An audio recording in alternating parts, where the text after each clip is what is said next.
গাজীপুরে বনের জমিতে গেল ৫ই আগস্টের পর আইনশৃঙ্খলা পরিস্থিতির অবনতির সুযোগে গড়ে ওঠে বসতবাড়ি ও উচ্ছেদ অভিযান পরিচালনা করছে যৌথ বাহিনী। সকালে গাজীপুরের শ্রীপুরে তালতলী গ্রামে উপজেলা প্রশাসনের সাথে উচ্ছেদ অভিযানে যোগ দেয় বন বিভাগ, পুলিশ, র্যাব, বিজিবি ও সেনাবাহিনী।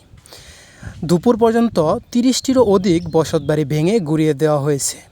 বিকাল পর্যন্ত চলবে এই উচ্ছেদ অভিযানে নেতৃত্ব দেওয়া উপজেলা নির্বাহী অফিসার ব্যারিস্টার সজীব আহমেদ জানান, আইনশৃঙ্খলা পরিস্থিতির অবনতির সুযোগে তালতলী গ্রামে বনের রেকর্ডভুক্ত জমি এবং অর্ধশতর উপরে বসতঘর নির্মাণ করেছে স্থানীয় বাসিন্দারা।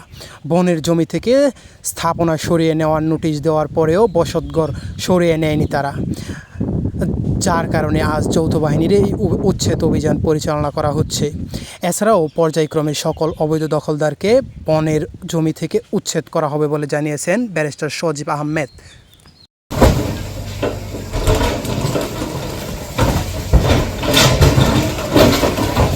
আমরা এই আজকে যে অবৈধ স্থাপনাগুলো উচ্ছেদ করা হচ্ছে এগুলো প্রায় সবগুলো না, সবগুলো ইনফ্যাক্ট ৫ আগস্টের পরবর্তী সময় এগুলোকে নির্মাণ করা হয়েছে।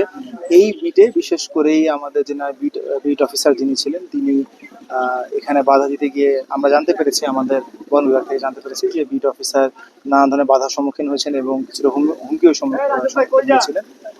যদিও আজকে আমরা যখন এই অভিযান পরিচালনা করা শুরু করেছি এবং এখন পর্যন্ত আমরা কোনো ধরনের হস্টাইল কোনো রকমের এনগেজমেন্ট দেখিনি।